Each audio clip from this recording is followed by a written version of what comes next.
ഒരാളെ നമ്മൾ വേറെ കൊടുക്കണമല്ലോ. ഹോസ്പിറ്റലിൽ ചെന്നു. അവർ ഇത് വീൽ ചെയർ ആയിട്ടൊക്കെ വന്നു. അപ്പോൾ അവർ പറഞ്ഞു എനിക്ക് വീൽ ചെയറൊന്നും വേണ്ട, ഞാൻ നടന്നു വന്നോളാമെന്ന് പറഞ്ഞ് ലിഫ്റ്റിൽ കയറി നടന്ന് റൂമൊക്കെ ബുക്ക് ചെയ്തിട്ടുണ്ടായി. റൂമിലേക്ക് ചെന്നു, കയറി വീണ്ടും ശ്വാസം മുട്ട് തുടങ്ങി. അപ്പോഴത്തേക്കും നമ്മൾ ഡോക്ടർമാരും കുറേ നേഴ്സുമാരും ഒക്കെ ഓടി വന്ന് ഓക്സിജൻ സിലിണ്ടറൊക്കെ കൊണ്ടുവന്ന് വെച്ച് ഐ സിയുലേക്ക് വിടുക. ആ ഐ സിയുയിൽ പോയത് 25 ദിവസം ഐ സിയിൽ കിടന്നു. പിന്നെ ഓരോ ദിവസം കൂടുതൽ പിന്നെ പിന്നെ അനക്കണമൊന്നുമില്ല. അപ്പോൾ ഈ ദേഷ്യം ഒന്നാമത്തെ അങ്ങോട്ട് കാലൊക്കെ വന്ന് വീർത്തു. അവർ ഒരേ ദിവസം പറയണത് ഇന്ന് 10ആയി, പിന്നെ 25ആയി. അപ്പോൾ അവർക്കറിയാൻ രക്ഷയില്ലാന്ന്. അവരതൊന്നും പറഞ്ഞില്ല. മാക്സിമം അവിടെ ഇട്ട് ചെയ്യാവുന്ന ഡയാലിസിസ്. അത് കഴിഞ്ഞപ്പോഴത്തേക്ക് അവർ പറഞ്ഞ് ഇത് കിഡ്നിയെ പിടിച്ചിട്ടുണ്ടെന്ന് പറഞ്ഞു. ഡയാലിസിസ് തുടങ്ങി. പിന്നെ വെന്റിലേറ്ററിൽ ഇട്ടു. അന്നേരമൊക്കെ അവള് ബോധാവസ്ഥയിലാണോ? ആ ബോധാവസ്ഥയിലായിരുന്നു അവസാന നേരം വരെ. ഡോക്ടർ പറഞ്ഞിരുന്നു എന്നോട് ബോധം പോകും എന്ന് പറഞ്ഞിരുന്നു. അവൾക്കൊരു ബോധവും പോയില്ല. അവളോട് രാത്രി 10 മണി വരെ ഞാനിരുന്ന് സംസാരിക്കണം. അപ്പം ഐ സിയുയിൽ കുറച്ച് സ്വാതന്ത്ര്യമൊക്കെ നമുക്ക് തന്നിട്ടുണ്ടായി. അപ്പോൾ ഞാൻ വേറെ ആരെയും കയറ്റില്ല, അവർ കാലത്ത് ഒരു പ്രാവശ്യം കയറ്റി കാണിപ്പിക്കുകയുള്ളൂ. അപ്പോൾ ഞാൻ ഐ സിയുയിൽ കയറി അവളുമായിട്ട് 10 മണി വരെ ഇരുന്ന് വർത്താനം പറഞ്ഞു. അപ്പോൾ അവിടുത്തെ ഡോക്ടർ എന്ന് പറഞ്ഞ് ഇനി ഇരിക്കേണ്ട, റൂമിലേക്ക് പൊക്കോ. അവിടെ ഐ സി യു കിടക്കുന്നവർക്ക് റൂം പോലും കൊടുക്കൂല. ആ നമ്മളവിടെ ഇരുന്ന് നേരം വെളുപ്പിക്കണം. ഈ 25 ദിവസം ഇരിക്കേണ്ടി വരും. അത് പക്ഷെ നമുക്ക് പ്രിഫറൻസൊക്കെ അവർ തന്നു. അതുകൊണ്ട് റൂം തന്നായിരുന്നു. ഞാൻ റൂമിലേക്ക് പൊക്കോന്ന് പറഞ്ഞു. എന്നിട്ട് പിന്നെ ആ നേഴ്സിനോട്, അപ്പോൾ ഒരു ബെഡിന് ഒരു നേഴ്സ് വെച്ചിട്ടുണ്ട്. ആ നേഴ്സിനോട് ഇങ്ങനെ കഥ പറഞ്ഞ് കനകസിംഹാസനം പടത്തിൽ പോയ കഥയാണ് പറയണേ. പറഞ്ഞ് കണ്ണടച്ച്. അപ്പോൾ ഇവർ റൂമിലേക്ക് വിളിച്ചു. അതൊന്നും പിന്നെ എനിക്ക് ഓർമ്മയില്ല. അവിടെ ചെന്ന് കണ്ടിട്ട് പിന്നെ എനിക്ക് ഒരു കാര്യം ഓർമ്മയില്ല. പിന്നെ ഞാൻ നോക്കുമ്പോൾ ഓരോരുത്തരും ഇങ്ങനെ വന്നു, റിലേഷൻസൊക്കെ വന്നു, രാഹുൽ വന്നേക്കണു. അപ്പോൾ ഇങ്ങനെ ഓരോരുത്തരും ഇങ്ങനെ കാണുമ്പോൾ എനിക്കൊരു ഡൗട്ട്. അപ്പോഴും തന്നെ ഇവർ പറയും ഞങ്ങൾ ഇതികൾ പോയപ്പോൾ കയറിയതാ മറ്റേതാ മറിച്ച്. അപ്പോൾ എനിക്ക് ടൈം പോലും അവരെന്നെ കാണിക്കണില്ല രാത്രിയാണെന്നൊന്നും. അങ്ങനെ നേരം വെളുത്ത് കഴിഞ്ഞപ്പോഴത്തേക്കും ചെന്ന് ഡ്രസ്സൊക്കെ മേടിച്ചിട്ടൊന്ന് ചേഞ്ച് ചെയ്ത് അവിടെ കിടത്തി ഞാൻ എന്നെ വീട്ടിലേക്ക് കൊണ്ടുവന്നു. എനിക്ക് എനിക്ക് അങ്ങനെ കുറേ ദിവസം കഴിഞ്ഞു ഒരു ഓർമ്മ വീഴാൻ. അവള് ഭക്ഷണം കഴിക്കുന്നുണ്ടായിരുന്നു? ഭക്ഷണം കഴിക്കില്ലായിരുന്നു. ഹോസ്പിറ്റലിൽ എത്തിയിട്ട് അപ്പോൾ ഈ പോകുന്നതിൻ്റെ തലേ ദിവസം ഡോക്ടറോട് ഞാൻ പറഞ്ഞു, അല്ല ഇത് ക്യാൻറ്റീൻ്റെ മാനേജറുണ്ട്, പിന്നെ ഞാൻ വിളിച്ചു, എനിക്ക് കേഡേഴ്സ് ഭയങ്കര ഇഷ്ടമാണ്. അപ്പോൾ പുള്ളി പറഞ്ഞ് ഞാൻ അതിൻ്റെ അകത്ത് കുറച്ച് നട്ട്സൊക്കെ ആഡ് ചെയ്ത് കുറച്ച് നട്ട്സൊക്കെ ഇട്ടൊരു ജ്യൂസ് ഒടിച്ച് കൊണ്ടുവരാം. ഒന്നും കഴിക്കാഞ്ഞിട്ടും കൂടിയാണ് അധികം. പിന്നെ ഈ കേഡേഴ്സ് നല്ലോണം ഇതൊക്കെ ആയിട്ട് പോംഗ്രാനൈറ്റൊക്കെ ഇട്ട് കൊണ്ടുവരാം എന്ന് പറഞ്ഞു പോയി. അത് കൊണ്ടുവന്ന് വെച്ചിട്ട് അവിടെ തന്നെ ഇരുന്നു. ഒരു സ്പൂൺ പോലും ഞാൻ കൊടുത്തിട്ട് കഴിച്ചില്ല. അപ്പൊ രാഹുലും നിർബന്ധിക്കില്ലേ? രാഹുൽ പറഞ്ഞിട്ട് കേക്കില്ലേ? അല്ല, രാഹുൽ പറഞ്ഞാലും കേൾക്കില്ല. രാഹുൽ പറഞ്ഞാലും ഭേദം രാഹുലിനോട് ഒച്ചെടുക്കും. രാഹുൽ പറഞ്ഞാലും ഭേദം ഞാൻ പറയുകയാണ്. ആണോ? അമ്മയെ എനിക്ക് പറ്റാഞ്ഞിട്ടല്ലേ അമ്മയെ കഴിക്കാത്തതെന്ന് പറയും. അപ്പോഴത്തേക്കും എല്ലായിടത്തും ഒക്കെ കയറി പിടിച്ചു. പിന്നെ ലിവർ, അവർ പറയുന്നത് ലിവർ മാറ്റണമെന്ന്. ഞാൻ അന്നേരം എൻ്റെ ചിറ്റയുടെ മോളെ കണ്ട് ഇത് പറഞ്ഞേച്ചു ഞാൻ പുറത്തേക്ക് ഇറങ്ങുമ്പോൾ അവൾ എന്നെ വിളിച്ചു. അപ്പോൾ ഞാൻ പറഞ്ഞു ഇങ്ങനെ ലിവർ മാറ്റണമെന്ന് പറയണ്ടെന്ന് പറഞ്ഞു. അപ്പം ഞാൻ വരാം ആൻറ്റി, ഞാനിപ്പോൾ തന്നെ വരാം. അപ്പം ഞാൻ പറഞ്ഞു എൻ്റെ ഹസ്ബൻഡിനോടും പിള്ളേരോടും ഒക്കെ ചോദിക്കണ്ടേ? വേണ്ട, എൻ്റെ അടുത്ത് നിന്നാണ് ആ കുട്ടി പഠിച്ചതും കല്യാണം കഴിഞ്ഞ് പോയതും ഒക്കെ എൻ്റെ അടുത്ത് നിന്നാണ്. അപ്പോൾ അതുകൊണ്ട് എനിക്ക് ആരോടും ചോദിക്കണ്ടെന്ന് പറഞ്ഞു വന്നു. അവരും അപ്പോൾ ഇത് മാറ്റണമെന്ന് പറയുമ്പോൾ അവരുടെ മകനും പറഞ്ഞു ഞാൻ കൊടുക്കാം ചേച്ചിക്കെന്ന് പറഞ്ഞു. പിന്നെ ഇവള് വന്നിട്ട് ഇവള് ഹോസ്പിറ്റലിൽ ജോലിയുള്ള ആളാണ്, ആയുർവേദ ഹോസ്പിറ്റലിൽ പുതിയാവ്. അപ്പോൾ ഇവള് വന്ന് ഇവളുടെ കംപ്ലീറ്റ് ടെസ്റ്റും കഴിഞ്ഞു. ഞങ്ങൾക്ക് നാളെയോ മറ്റന്നാളോ ചെയ്യാമെന്നുള്ള രീതിയിലേക്ക് വന്നപ്പോഴും ഈ ശ്വാസം മുട്ടാണ് പ്രശ്നമായത്. അതുകൊണ്ട് അവർക്ക് ചെയ്യാൻ പേടി. അപ്പോൾ ഞാൻ വീട്ടിലേക്ക് ക്യാഷും വേണമല്ലോ.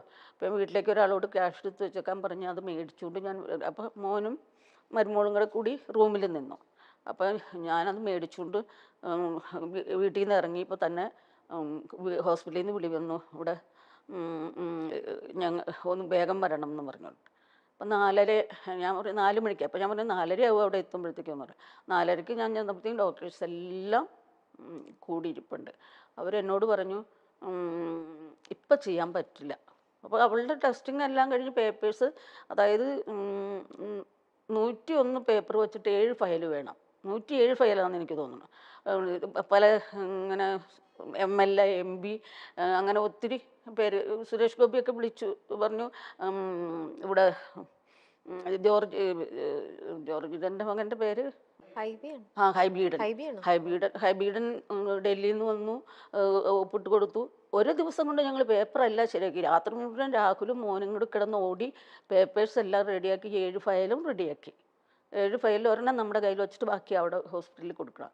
അപ്പോൾ ഒത്തിരി നമ്മുടെ ഇവിടെയുള്ള MLA DGP അവരൊക്കെ ഈ സുബിയുടെ ഫോട്ടോ കാണുമ്പോൾ തന്നെ അവർക്ക് അറിയാലോ. പിന്നെ സുരേഷ് ഗോപിയൊക്കെ വിളിച്ച് പറഞ്ഞിട്ടുണ്ടായി. അങ്ങനെ ചെയ്യാനുള്ളതെല്ലാം റെഡിയാക്കി. അപ്പോഴും ഇവർക്ക് ചെയ്യാൻ ധൈര്യമില്ല. കാരണം ഈ ശ്വാസം മുട്ട് നിൽക്കണേ കൊണ്ട് വല്ല ഓപ്പറേഷൻ ടേബിളിൽ വല്ലതും സംഭവിച്ചാലോ, അതുകൊണ്ട് കുറച്ച് ആദ്യം മാറട്ടെ എന്നിട്ട് ചെയ്യാമെന്ന് പറഞ്ഞു. പക്ഷെ അവർക്കറിയായിരുന്നു അന്ന് പോകുമെന്ന്. പക്ഷെ അത് നമ്മളോട് പറയാൻ കഴിയില്ലല്ലോ. എന്നാലും പറഞ്ഞു. അല്ല ആന്റി, ചിലര് പറയുന്നുണ്ട് ഹോസ്പിറ്റലിൽ അനാസ്ഥ അവരുടെ ശരിക്കും ഉള്ള ഇത് കാരണം അങ്ങനെ കുറെ ഇഷ്യൂസ് സംഭവിച്ചു എന്നൊക്കെ. അത് അതിലൊക്കെ കുറച്ച് കാര്യമുണ്ടോ? ചാനലുകൾക്ക് അതിന്റെ അങ്ങനെ കുറെ കേട്ടിരുന്നു. കാരണസഹിതം പറയണ്ടായി. ചില ചാനലുകളൊക്കെ പറയണ്ടായി. പക്ഷെ അത് എനിക്ക് ഡോക്ടേഴ്സിനെ കുറിച്ചൊന്നും അവിടെ വലിയ കുഴപ്പം എനിക്ക് തോന്നിയിട്ടില്ല. നമുക്കറിയില്ല. പിന്നെ അവിടുത്തെ മാനേജ്മെന്റും ഒക്കെ ആയിട്ട് ഞാൻ അവസാനം ഒരിത്തിരി പ്രശ്നമുണ്ടായി.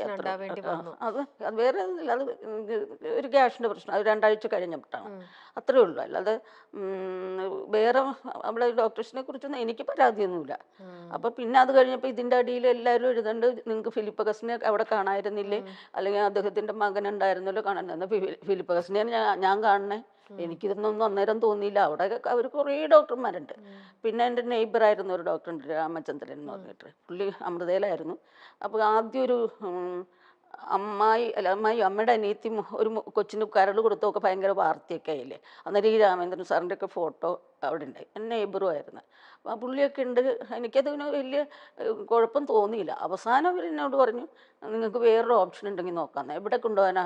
വെന്റിലേറ്ററിൽ കിടക്കുന്ന ആൾ ദേഹം മുഴുവൻ തുളച്ച് അവിടെ ഇവിടെ കെട്ടിയേക്കണ്. എന്നെ ഞാൻ പറയും, ഇല്ല എനിക്ക് വിശ്വാസമാണ്, എനിക്ക് വിശ്വാസമാണെന്ന് പറഞ്ഞാൽ അവിടെ തന്നെ നിർത്തിയത്. അപ്പം അവൾ അറിഞ്ഞിട്ടില്ല അവള് പോയ കാര്യം? അങ്ങനെ പോകുന്നവർക്ക് തോന്നിയിട്ടില്ല. അവള് സംസാരിച്ച ഈ പറയണ പോലെ കഥ പറഞ്ഞിരുന്ന വഴി അവളങ്ങ് ബോധം കെട്ട് പോയതിൽ കണ്ണടഞ്ഞു പോയി. പിന്നെ അവള് കണ്ണ് തുറന്നിട്ടില്ല. അവൾ അറിഞ്ഞിട്ടില്ല അവളുടെ മരണം. ഇല്ല കഥ പറഞ്ഞു. അവൾക്ക് ആ ലാസ്റ്റ് നമ്മള് ഹോസ്പിറ്റലിൽ നിൽക്കുന്ന സമയത്തും എനിക്ക് ഇത്രയും ക്രിട്ടിക്കലാണ്, ഞാൻ ഇനി ഇതാവാൻ പോണു എന്നുള്ള കാര്യം അവൾക്ക് മനസ്സിലായിട്ടേ ഇല്ല. ഇല്ല എനിക്ക് മനസ്സിലായില്ല. പിന്നെ നമ്മൾ ഇത്രയും കാശ് ചെലവാക്കണു, അവർ പറയണത് കേട്ടണു, എല്ലായിടും കുറേ ഡോക്ടർമാർ വന്ന് നോക്കണു. അപ്പം എനിക്ക് മനസ്സിലായില്ല. പക്ഷേ എൻ്റെ ഹസ്ബൻഡിനും മോനും ഒക്കെ കുറച്ചറിയായിരുന്നു എന്ന് തോന്നുന്നു. എനിക്ക് പോലും മനസ്സിലായില്ല. ഞാൻ അന്നേരം ചെന്നിരുന്ന് വർത്തമാനം പറഞ്ഞിട്ട് വന്നപ്പോഴത്തേക്കും എന്നോട് തലേദിവസം ഒരു കുറ്റബോധം പോലെ എന്നോട് ഇങ്ങനെ പറഞ്ഞു, ഞാൻ അവസാനമായപ്പോൾ അമ്മ പറഞ്ഞാലൊക്കെ കേൾക്കാണ്ടായല്ലേ, അതൊക്കെ ഞാൻ ഈ അനുഭവിക്കണേന്ന് പറഞ്ഞു ഇങ്ങനെ. അപ്പോൾ ഞാൻ പറഞ്ഞു, ഇല്ല മോനെ, അതൊക്കെ ഒരു സാധാരണ വീട്ടിലുള്ളതല്ലേ, ഭക്ഷണം കഴിക്കണേനാണ് ഈ പ്രശ്നം ഉണ്ടാക്കുന്നത് മുഴുവൻ. അല്ലാതൊക്കെ സാധാരണ വീടുകളിലുള്ളതല്ലേ, മോനൊന്നും നമ്മോട് ചെയ്തിട്ടില്ല. അവൾ എന്താ ഇങ്ങനെ ഭക്ഷണം എല്ലാരും പറയണ്ട, അവള് ഭക്ഷണം ഇങ്ങനെ കഴിക്കുന്നില്ല, അത് കഴിക്കാൻ തോന്നാഞ്ഞിട്ടാണ്, അവൾക്ക് വിശപ്പില്ലേ? ഒന്നാമത്തെ എണീറ്റ് വരുമ്പോൾ 12 മണി, ആദ്യമൊക്കെ 12 മണി, പിന്നെ ആയപ്പോൾ 2 മണി 3 മണിയൊക്കെ കഴിച്ചു. ഞാൻ ചെന്ന് വിളിച്ചാൽ ഒച്ചയെടുക്കും. അവളുടെ സ്വഭാവം അറിയാലോ, കുറച്ചൊക്കെ ഒരു ഇത്.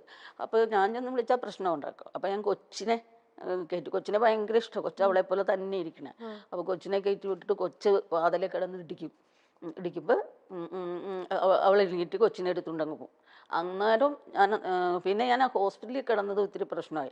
ഹോസ്പിറ്റലിൽ കിടന്ന് കഴിഞ്ഞപ്പോഴത്തേക്കും ഇവിടെ ഇവർ മോളും വരുമ്പോഴും കൂടി എന്താ വേണ്ടേ നിനക്ക്, സാൻഡ്വിച്ചോണോ എന്താ വേണ്ടതെന്ന് വെച്ചാൽ അതെല്ലാം വാങ്ങിച്ചോ, അല്ലെങ്കിൽ ഉണ്ടാക്കി, അവൾ കഞ്ഞിയും പയറും വേണമെന്ന് പറഞ്ഞിട്ട് അതൊക്കെ ഉണ്ടാക്കി കൊണ്ടുവന്നു. ഇതൊക്കെ റൂമിൽ വെച്ചേക്കുള്ളൂ, റൂമിൽ നിന്ന് താഴോട്ട് പറഞ്ഞില്ല, അത് കഴിച്ചിട്ടുമില്ല, ഒന്നും കഴിച്ചിട്ടില്ല. അങ്കിള് പറഞ്ഞാലും അവള് കേൾക്കില്ലായിരുന്നോ? ഭക്ഷണം കഴിക്കാൻ ഫുഡിന്റെ കാര്യത്തിൽ കേൾക്കില്ല, ആരും കേൾക്കൂല. അപ്പൊ എന്തെങ്കിലും വിഷമം ഉള്ളിലുണ്ടായിരുന്നായിരിക്കും, വേറെ വിഷമല്ല, ഭക്ഷണം കഴിക്കാൻ മേലാത്ത എന്തെങ്കിലും ഒരു ഇതുണ്ടായിരിക്കും. കൊറോണ വന്നേ പിന്നെയാണ് ഇങ്ങനെ ആയത്. കൊറോണ വന്നവർക്കൊക്കെ ഇങ്ങനെ ശ്വാസകോശത്തിന് പ്രശ്നം ഉണ്ടായിരുന്നല്ല, അതിൻ്റെയാണ്. അന്നേരം അവർ പറഞ്ഞു അറ്റാക്കാണ് എന്ന് പറഞ്ഞു. അത് ഇത് തന്നെയായിരുന്നു. അതുകൊണ്ടാണ് ഓപ്പറേഷൻ ചെയ്യാണ്ടിരുന്നത്. കുട്ടിപ്പട്ടാളം എന്ന പരിപാടി നമ്മൾ എല്ലാവരും ഇപ്പോഴും ഓർക്കുന്ന ഒരു പരിപാടിയാണല്ലേ. കുട്ടികളുടെ തമാശകളും കുട്ടിത്വവും ചിരിയും ഒക്കെയായി സുബി നമ്മുടെ മുന്നിലെത്തിയ ഒരു പരിപാടിയായിരുന്നു അത്. സുബി സുരേഷ് എന്ന അവതാരക ചിരിപ്പിച്ചും ചിന്തിപ്പിച്ചും ഒക്കെ നമ്മുടെ മുന്നിൽ നിറഞ്ഞു നിന്ന നിമിഷങ്ങൾ. എന്നാൽ പെട്ടെന്നൊരു ദിവസമാണ് സുബി സുരേഷ് എന്ന അവതാരകയെ, നടിയെ, കോമഡി ആർട്ടിസ്റ്റിനെ നമുക്ക് നഷ്ടമായത്. എന്താണ് സുബിക്ക് സംഭവിച്ചത്, പെട്ടെന്ന് എന്ത് പറ്റി എന്നൊക്കെ എല്ലാവരും ചോദിക്കുന്നുണ്ടായിരുന്നു. അതേസമയം സുബി വളരെ വർഷങ്ങളായി തന്നെ ഒരു അസുഖത്തിന്റെ പിടിയിലായിരുന്നു എന്നാണ് അറിയാൻ കഴിഞ്ഞത്. പെട്ടെന്നൊരു ദിവസം അസുഖം കൂടുകയും മഞ്ഞപ്പിത്തം വരികയും പിന്നീട് അഡ്മിറ്റ് ആവുകയും ചെയ്ത സുബി പിന്നീട് ഉറക്കത്തിലേക്ക് വഴുതി വീഴുകയായിരുന്നു. താൻ മരിച്ചത് പോലും അറിയാതെ സംസാരിച്ചു കൊണ്ടിരുന്ന സുബി കണ്ണടഞ്ഞു പോയി പിന്നീട് മരണത്തിലേക്ക് പോവുകയായിരുന്നു. താൻ അവസാനിക്കാറായി, തന്റെ ജീവിതം അവസാനിച്ചു എന്ന് പോലും മനസ്സിലാക്കാതെയാണ് മരണത്തിന് സുബി കീഴടങ്ങിയത്. ഇപ്പോൾ സുബിയുടെ മരണത്തിനെ പറ്റിയും ആശുപത്രി അധികൃതരുടെ അനാസ്ഥയെ പറ്റിയും അങ്ങനെ കുറെ കാര്യങ്ങളെ പറ്റിയും ഒക്കെ സുബിയുടെ അമ്മ തുറന്നു പറയുകയാണ്. സുബി ആഹാര കാര്യങ്ങളിൽ ഒന്നും ശ്രദ്ധിച്ചിരുന്നില്ല. പല സാധനങ്ങളും വേണം എന്ന ആഗ്രഹം പറഞ്ഞ് വാങ്ങി അത് ഹോസ്പിറ്റലിലാണെങ്കിൽ മുറിയിൽ അങ്ങ് വച്ചേക്കും. വീട്ടിലാണെങ്കിൽ ഫോൺ വിളിച്ചാലോ അല്ലെങ്കിൽ കതകിൽ മുട്ടി ആഹാരം കഴിക്കാൻ വിളിച്ചാലോ വളരെ വലിയ ദേഷ്യമാണ്. അപ്പോൾ വീട്ടിലെ ഏറ്റവും ചെറിയ കുട്ടിയെ പറഞ്ഞു വിടും. ആ കുട്ടിയും എടുത്തുകൊണ്ട് സുബി അങ്ങ് അകത്ത് പോകും, കളിപ്പിക്കും. അത്ര തന്നെയാണ് ചെയ്യുന്നത്. ആഹാരം കഴിക്കാനൊക്കെ സുബിക്ക് ഭയങ്കര ബുദ്ധിമുട്ടായിരുന്നു. സുബി മരിച്ച ശേഷം മുറിയിൽ ചെന്നപ്പോഴാണ് മരുന്നുകളൊന്നും പൊട്ടിക്കാതെ സ്റ്റേപ്ലർ പിന്ന് പോലും മാറ്റാതെ വച്ചിരിക്കുന്നത് അമ്മ കണ്ടത്. മരുന്നുകളൊന്നും കഴിക്കാതെ, ആഹാരമൊന്നും കഴിക്കാതെ സുബി കഴിയുകയായിരുന്നു. വിവാഹം കഴിക്കാനിരുന്ന രാഹുൽ വന്ന് പറഞ്ഞാൽ പോലും രാഹുലിനോട് ദേഷ്യപ്പെടും. ആശുപത്രിയിൽ അഡ്മിറ്റ് ആയ ശേഷം രാഹുലും വന്ന് നിർബന്ധിക്കും. രാഹുൽ നിർബന്ധിക്കുമ്പോൾ ഭയങ്കരമായ രീതിയിൽ ഒച്ചയെടുക്കുമായിരുന്നു സുബി. ആഹാരം കഴിക്കാനൊക്കെ ആര് പറഞ്ഞാലും ദേഷ്യപ്പെടും. ആഹാരം കഴിക്കാനൊക്കെ സുബിക്ക് വലിയ പാടായിരുന്നു എന്നാണ് അമ്മ പറയുന്നത്. സുബിയെ ചികിത്സിക്കാൻ ലക്ഷങ്ങൾ വേണ്ടി വന്നു. സുബി ഉണ്ടാക്കിയ അത്രയും ലക്ഷങ്ങളൊന്നുമല്ല അത്. താനും തന്റെ ഭർത്താവും കൂടി റിയൽ എസ്റ്റേറ്റ് ചെയ്ത് നേടിയ പണമാണ് സുബിക്ക് വേണ്ടി ചെലവാക്കിയത്. അതിൽ ഒരു കുറ്റബോധവുമില്ല. ഇപ്പോൾ 53,000 രൂപ ലോൺ അടയ്ക്കുന്നുണ്ട്. കാറിനും വീടിനും എല്ലാം കൂടി ചേർന്ന് വലിയൊരു ലോൺ അടയ്ക്കാനുണ്ട്. 11 വീടുകളോളം തങ്ങൾ അവസാന നിമിഷം വിറ്റു എന്നും സുബിയുടെ അമ്മ പറയുന്നുണ്ട്. ആശുപത്രിയിൽ അവസാന നിമിഷങ്ങൾ എങ്ങനെയായിരുന്നു, തന്റെ മകളുടെ അവസാന നിമിഷങ്ങളെ കുറിച്ച് കണ്ണ് നിറഞ്ഞു പറയുകയാണ് ഇന്ന് സുബിയുടെ അമ്മ.